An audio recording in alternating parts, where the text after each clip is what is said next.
होता है। हमारी पार्टी हमेशा सिर्फ संविधान पे चलती है। जो संविधान के हिसाब से जो होता है वही काम होगा, जो हमारे अधिकार क्षेत्र में आएगा। हम हवाई वादे नहीं करेंगे। लेकिन और जो हमारा जो हॉस्पिटल जो बन रहा था संत दुर्बलनाथ जी महाराज के नाम से, आज शौकीनों ने उसका नाम सर छोटू राम कर दिया है। ये हमारे समाज के लिए बहुत ही शर्म की बात है। कोई भी पार्टी के नुमाइंदे, जो भी पार्टियों के नुमाइंदे हैं, हर पार्टी में बैठे हुए हैं, लेकिन किसी ने कोई आवाज नहीं उठाई है। और ये हमारे समाज का अपमान ही नहीं, हमारे सर्व समाज के संत श्री दुर्बलनाथ जी का अपमान है। और ये अपमान हम नहीं सहेंगे, नहीं सहेंगे, नहीं सहेंगे।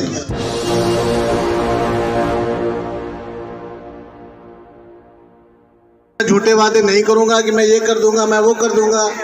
जो क्षेत्र के काम में साफ सफाई का काम होता है, नाली सफाई का काम होता है, बिजली का काम होता है, जो एमसीडी का दिन आता है, उसमें मैं पूरे दिल और दिमाग से आपके साथ रहूंगा। ये नहीं है पार्टी प्रत्याशी बहुत आएंगे आपके पास, सभी आएंगे, सबको अपना अधिकार है, लेकिन आपको तय करना है कि आपका प्रत्याशी कैसा हो, आपका पार्षद कैसा हो, जो आपकी आवाज़ को आप पहुंचा सके। ऐसा ना हो कि आपकी आवाज़ जो बना दो किसी को और आपकी आवाज़ सिर्फ शौकीनों के यहाँ जाके ही आपकी आवाज़ दब जाए।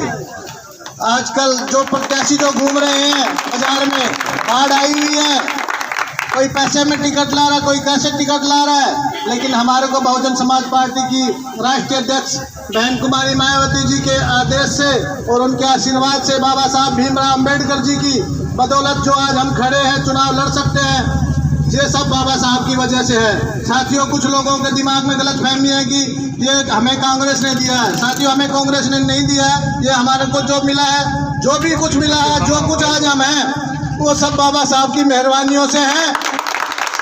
और जो बाबा साहब ने जो कुछ किया है, इस देश को जो दिया है, शायद मुझे नहीं लगता किसी ने किसी और नेता ने दिया होगा।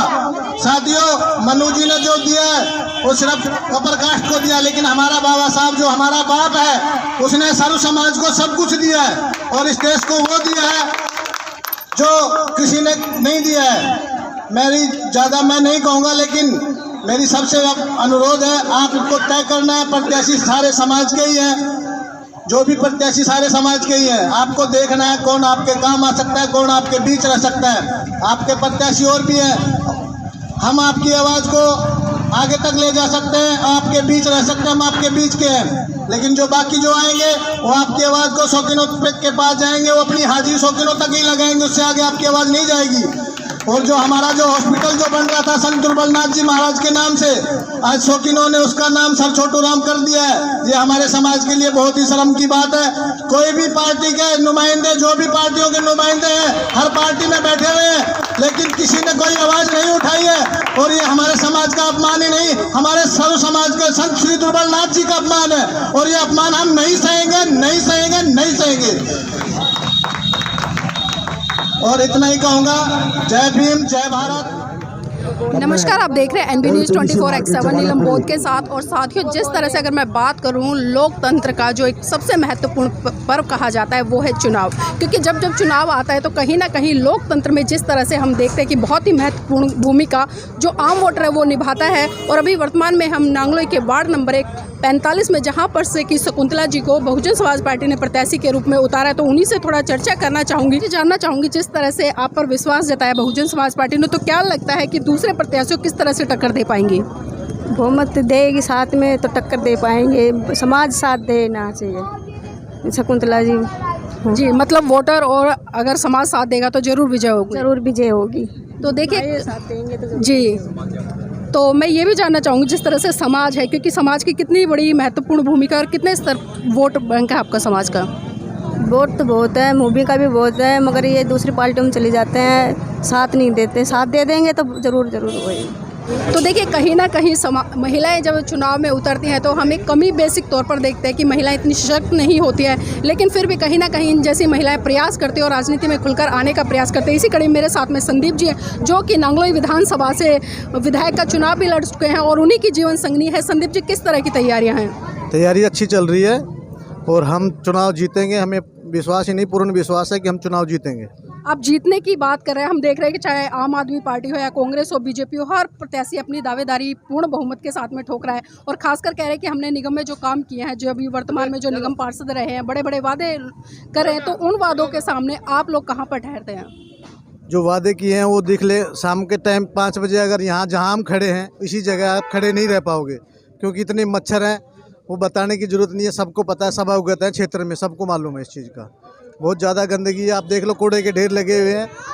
ये बताने की ज़रूरत नहीं है, आप देखोगे तो पता चल जाएगा क्षेत्र का क्या हालत है। जी, बहुजन समाज पार्टी के बेसिक मुद्दे क्या हैं चुनाव में? बेसिक मुद्दा बहुजन समाज पार्टी का बेसिक मुद्दा ये है, हमें फ्री नहीं चाहिए, हमें रोजगार चाहिए, सम्मान चाहिए, सत्ता चाहिए।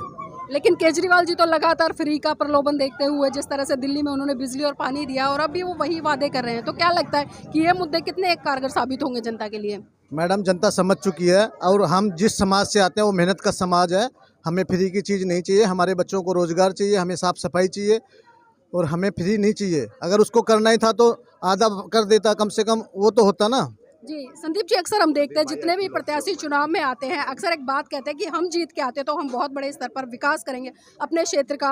तो जानना चाहूँगी, अगर आप यहाँ से जीतते हैं, आपकी जीवन संगिनी है वो जीतती है, तो कितने बड़े स्तर पर काम करेंगे या सिर्फ चुनावी वादे रहेंगे? मैडम, चुनावी वादे नहीं रहेंगे। हमारी जो पार्टी है उसका कोई वो नहीं होता है। हमारी पार्टी हमेशा सिर्फ संविधान पे चलती है। जो संविधान के हिसाब से जो होता है वही काम होगा, जो हमारे अधिकार क्षेत्र में आएगा। हम हवाई वादे नहीं करेंगे, लेकिन हम एक चीज़ और कहेंगे, जो भी हमारे समाज से जो जीता है या कोई और जीता है, जो एमसीडी के जो कर्मचारी हैं उनको सबको प्राइवेट कर दिया गया है। हम चाहते हैं कि उनको रेगुलर किया जाए, ये हमारे समाज के लिए बहुत बड़ा योगदान होगा।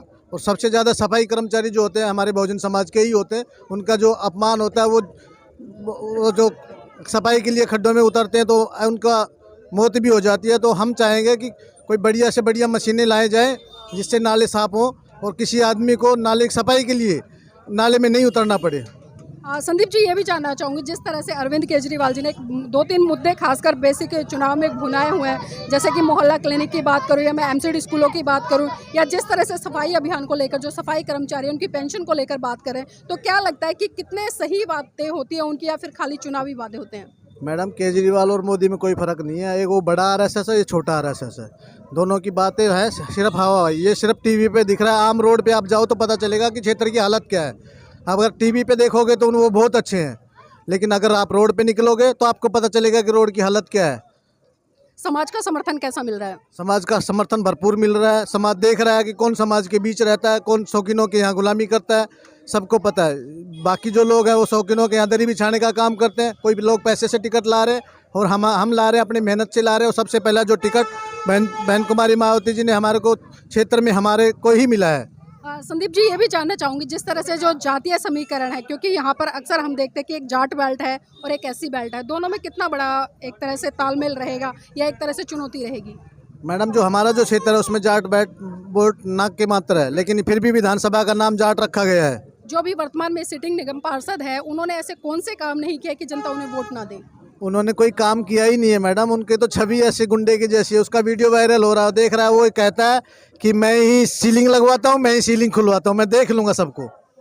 तो देखिए, कहीं ना कहीं प्रत्याशी एक तरफ तो अपनी छवि को लेकर प्रचार कर रहे हैं और एक तरफ जो पार्टी है, पार्टी की भी बहुत बड़ी भूमिका होती है। लेकिन अगर मैं नगर निगम चुनाव की बात करूं तो नगर निगम चुनाव में जो सबसे महत्वपूर्ण भूमिका निकल कर आती है वो व्यक्ति का पर्सनल अपना चुनाव होता है। लेकिन देखना होगा यहाँ पर जिस तरह से समाज हो या अन्य समाज हो या जो भी बहुजन समाज पार्टी के समर्थक है या जो लोग बहुजन समाज की पार्टी की नीतियों से पूरी तरह से वाकिफ़ है, वो कितना समर्थन करते हैं और क्या इनको सीट दिलाने में वो चीज़ें महत्वपूर्ण रहेंगी या फिर संघर्ष आगे जारी रहेगा। तो इसी कड़ी में हमारे साथ में यहाँ पर जो संदीप जी हैं, उनकी जो जीवन संगिनी, उनके समर्थक भी हैं, उन्हीं से भी जानने का प्रयास करेंगे कि आखिर इनको सीट दिलाने में कितनी महत्वपूर्ण भूमिका अदा करेंगे। सर, नाम क्या आपका? मोहनलाल। मोहनलाल जी, जिस तरह से यहाँ पर प्रत्याशी शकुंतला जी को उतारा है, तो इनको जिताने के लिए किस तरह के एफर्ट्स हैं आप लोगों के? एफर्ट्स हैं, ये ईमानदारी से काम करेंगे, हम लोगों की सुनवाई करेंगे और जो हम कहेंगे वो करने को तैयार रहेंगे। हम इसलिए इनके साथ हैं। जी, अन्य जो प्रत्याशी आ रहे हैं वो भी एक आश्वासन दे रहे हैं कि हम जीत कर आते तो हम काम करेंगे, क्योंकि सारे ही बहुजन समाज के प्रत्याशी उतरे हुए हैं इस समय, क्योंकि रिजर्व सीट है। तो क्या लगता है इनमें और उनमें क्या बड़ा फर्क है जो आप लोग इनके साथ हैं? आश्वासन तो सभी देते हैं, लेकिन जो करेगा वो ही जीतेगा। आश्वासन सब देते हैं, लेकिन जो मेहनत हमारे समाज में संदीप जी ने काफ़ी मेहनत की हुई है, हम लोगों को काफ़ी जोड़ा हुआ है। जो हमारी सुनवाई संदीप जी करते हैं और कहीं से हमें आश्वासन मिलता है, काम नहीं होता है। हमें संदीप जी से बहुत प्यार है, हम चाहते हैं वो जीते और उनकी खुशी में, हमारी खुशी में वो शामिल होते हैं, दुख में भी शामिल होते हैं। जी, संदीप जी ने जिस तरह से पूर्व विधायक का चुनाव यहाँ पर लड़ा था और उनकी हार भी हुई थी, तो क्या लगता है वो हार अब जीत में तब्दील होगी? वो जीत में तब्दील होगी और बहुत बहुमत से जीतेंगे। सबको पछाड़ के संदीप जी एकमात्र दिल्ली सीट निकालेंगे, भारी बहुमत से जीतेंगे। जी, जीतने के लिए किस तरह की तैयारियां चल रही है बाबूजी? बहुत अच्छी तैयारी चल रही है, मेहनत चल रही है। इनकी दिन रात की जो मेहनत रंग लाएगी जरूर। नहीं, वो तो तैयारियां कर रहे हैं, लेकिन जो आप लोग उनके समर्थक है, आप लोगों की क्या भूमिका है? हमारी भी पूरी तैयारी है जी इनको आगे लाने की। सबसे ज़्यादा हमारी तैयारी हो रही है, बहन बेटी बड़े बच्चे सब उनके साथ जुड़े हुए हैं, कोई दिक्कत नहीं है। हमारे समाज में समाज दिया है कि हमारे बच्चे पढ़े लिखे और शिक्षित बने, संगठित रहें, इन्होंने हमारे को समझाया है।